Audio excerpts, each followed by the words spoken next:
Okay, Travis and Sam here. We are going to do a walkthrough of 170 Laurel Drive in Athens, Georgia.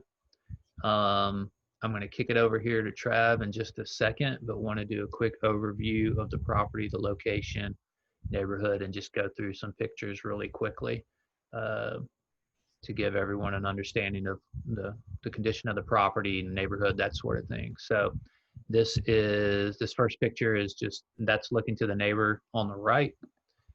Little driveway work, so you can get an understanding of the work required. House across the street. It's a very clean neighborhood. This house is probably the worst on the street, so that's a good place to be. It's not a terrible condition. It just needs some love. There's a picture of the plumbing and ductwork under the house. Pretty good shape. We'll fly through these. Newer hot water heater.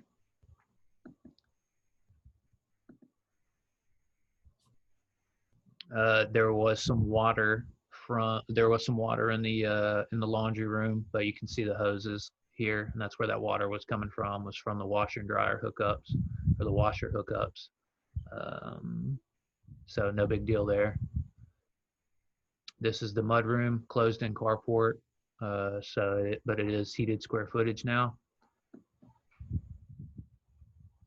Another pic of the mudroom, side entrance, kitchen, laminate flooring in the kitchen. Most likely go in and replace these cabinets if we decide to flip it retail. If not, we will probably just leave it as is and clean it up, maybe paint them once we sell our finance, which will most likely be owner finance in this one. But Travis will speak more to that. There's a little sheetrock repair needed. It does need a new roof. Place some windows on the back. The windows on the front of the house are new. They just need to be trimmed in. It's got an old fuse box, but owner financing, that's no problem. I believe this is the living room. When you walk in the front door, the door is to my back in this picture. Bedroom. Same bedroom. Hardwoods. Yeah, and hardwoods throughout, with exception of the kitchen and the little dining area in the kitchen, and then obviously the bathroom is old tile. And the bathroom is not terrible. Again, we replaced the vanity, put the trim around the window. Need to put a fart fan in here. It does have some mildew in there, but that will be perfectly fine for an owner finance.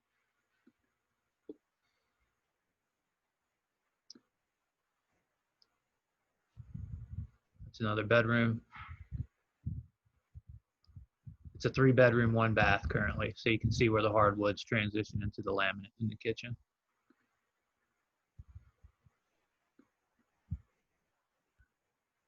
The fixtures are actually pretty new. Looks like they put those in there not too long ago. Inside of the house is really in pretty good shape. This is the outside. It's 4-sided brick. You can see here the shingles are getting pretty old. Windows are new though.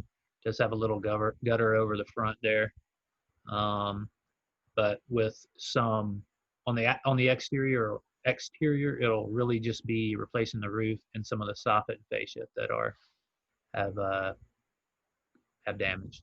See the new windows. HVAC will need to be replaced. Compressor, at least. We'll have to service the blower on the inside. See where we're at with that one. This is just some of the soffit and fascia damage. This limb is on the roof. Close up. It's easy fix. That's from the street view. It's a nice little house. Good neighborhood in Athens. The street, if you go one street over, the homes are selling in the 250 to 300, up in the 300s. Travis actually lived in the neighborhood. That's what, Trav, a 1/10 of a mile? Yeah, barely. It's funny. We walk by this house every single day on our loop. Yeah. And that's Yeah, the only it's part in that a good isn't brick is spot. the closed in carport, what used to be the carport.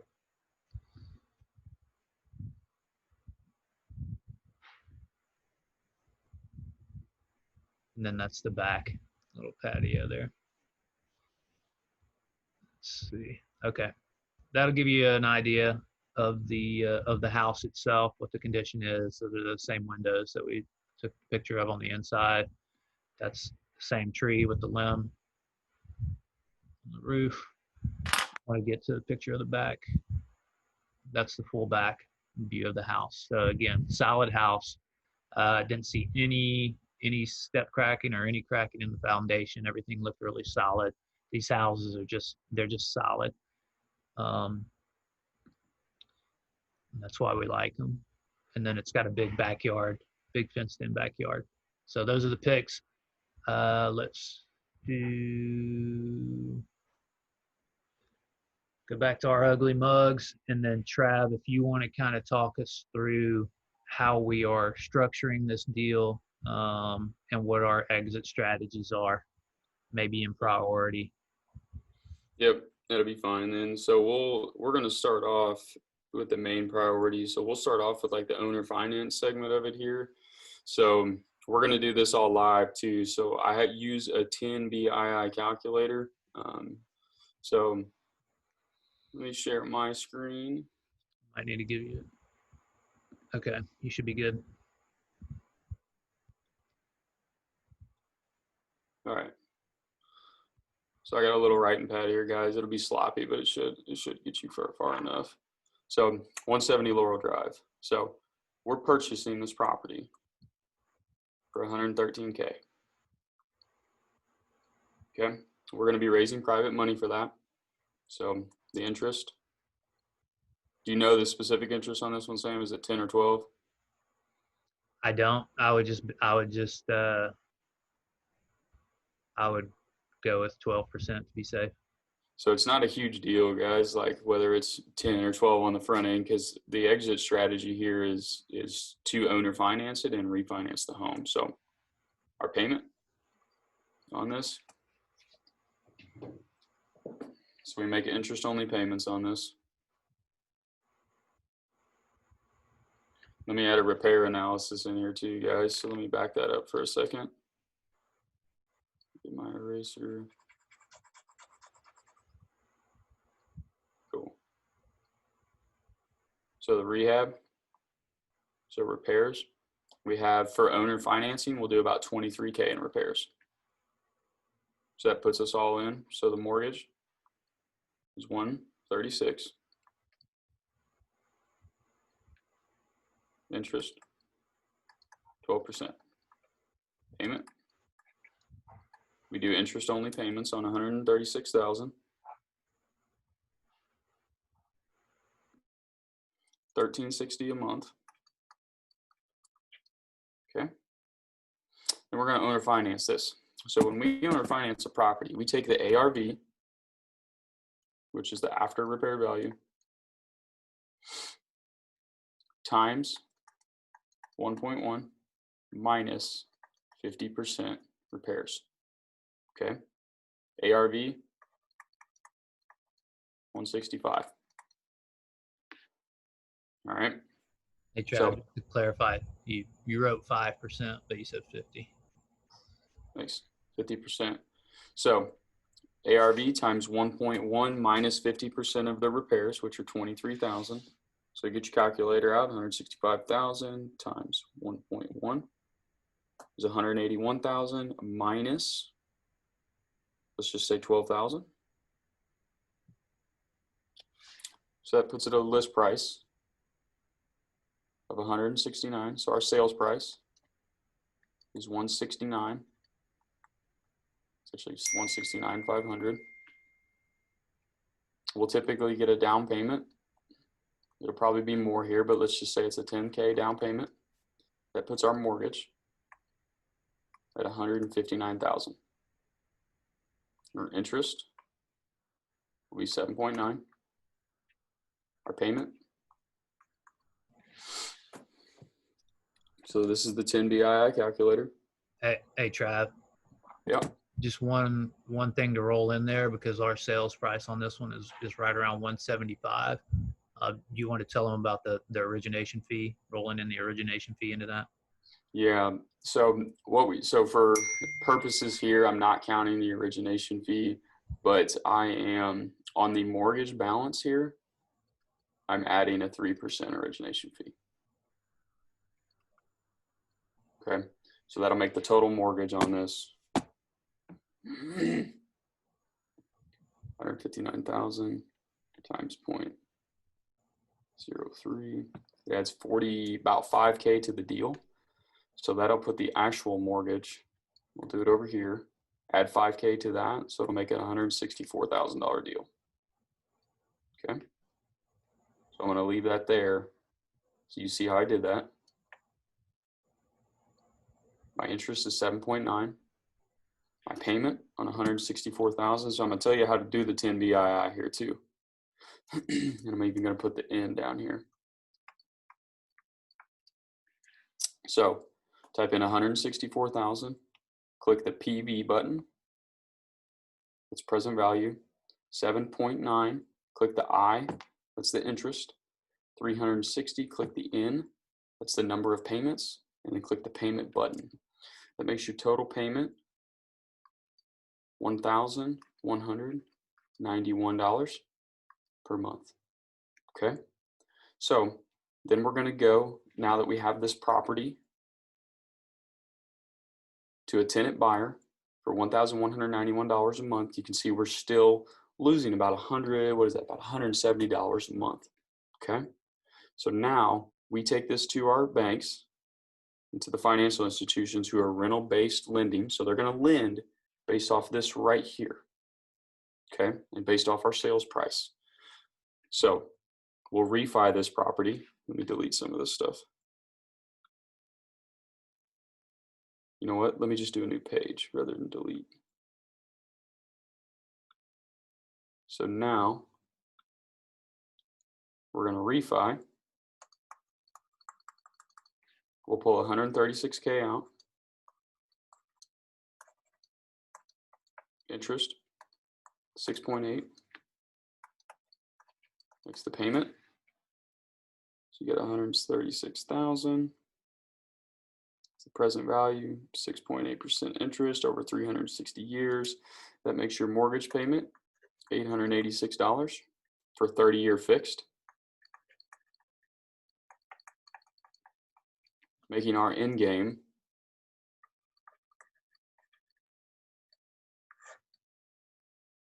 we have a 10K down payment, cash in pocket.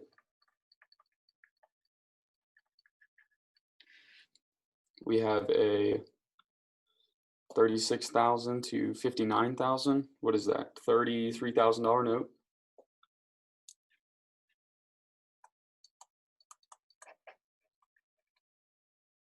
And cash flowing.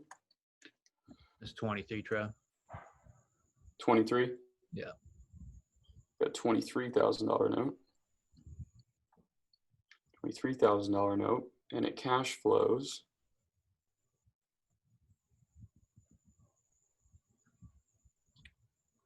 $1,191 minus 886.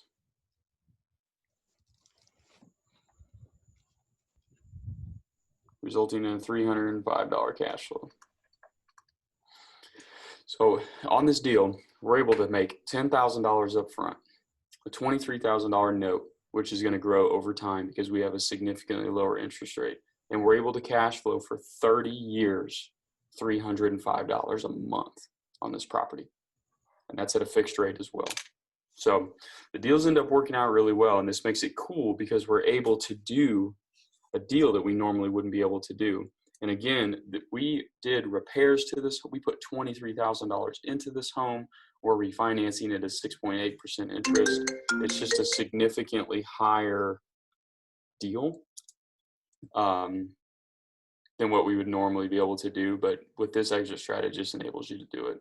So you can, for flipping it, we could also make it an extra bathroom, and really curve it up as well into the 200K range. But this just enables us to go from asset to cash much quicker. So we already have buyers trying to buy this thing from us. Cool. What do you think? Yeah, I think that's great. I'm just going to ask you a couple of questions just on some pieces that might confuse some folks. Okay. All right. So explain how we are able to put a quote unquote buyer in place and then refi. How is that possible? If we've sold the house to someone, how can we then refinance it? Yeah. You want me to explain the trust piece of it? I think that would be beneficial. Yeah. So the way we're able to do this, guys, is whenever we close on this house, so we close on it, normally, and we place the property in a trust, and then we sell the home to a tenant buyer. That tenant buyer is going to lease the home from us for the next 30 years, and upon paying off their mortgage, they're going to get the deed of the property. So we're able to take that trust to a rental-based lending bank, anybody that does refinances, and say, hey, we have this property rented out for $1,191 a month. And we're able to use that as leverage to be able to refinance the property, because they're solely refinancing based off the rental income of the property, right? So it's the lease of the property. So the property to a bank is leased for $1,191 a month. And we're able to then refi based off of that value. Also, you can use it off appraised value. However, we'll typically always do it off of the rental-based income, because it'll just work better for us.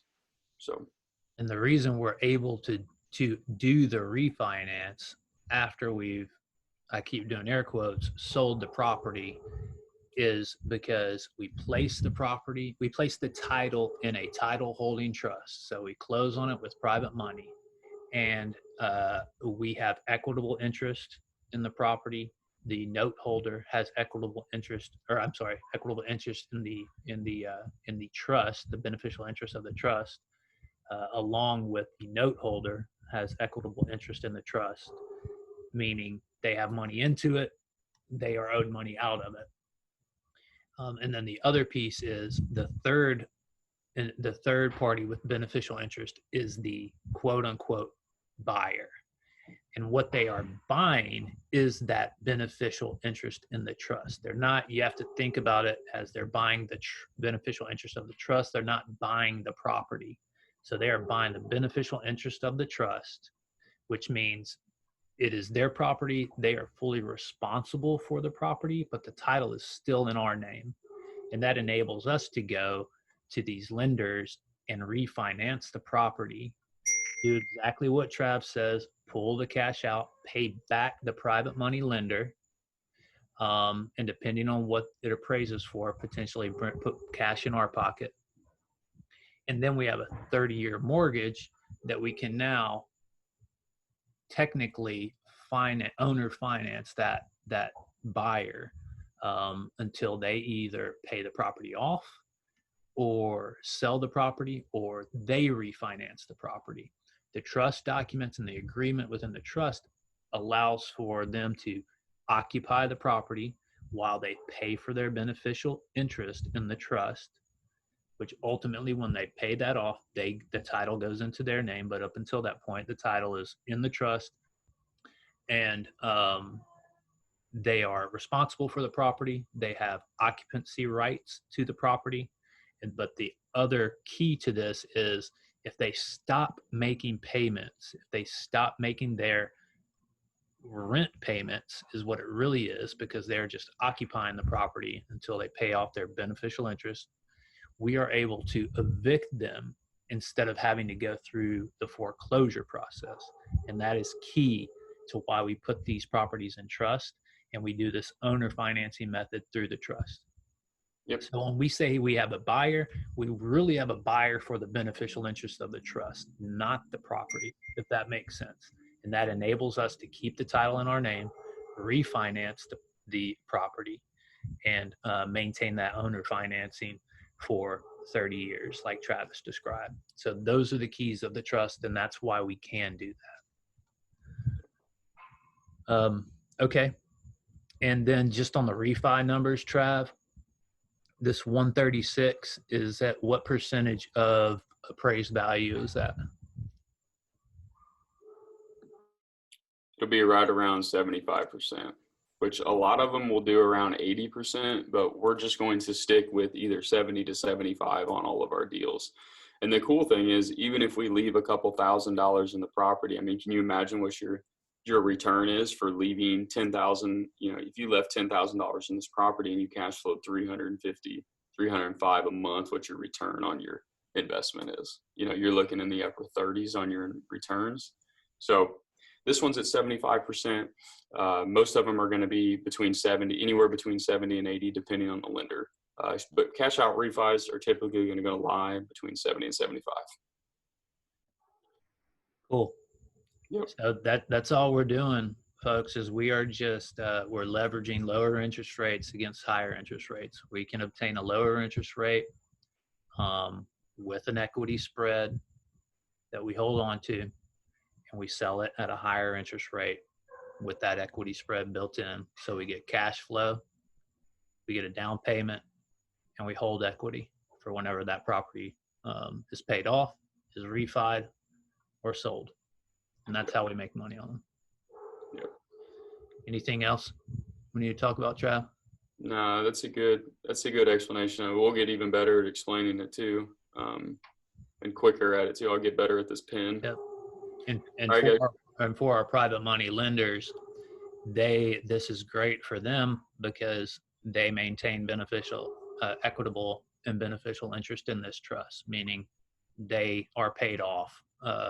They have their first position lien, which is in the promissory note, which is also, Trav, maintained in that trust. Anyway, that's all I need to end it. Anything else we need to go over? No, I think that's good, man. I got to call Bobby now. It's 10:30, so I got to call him and get him at Culvert. I'll catch you later. Later.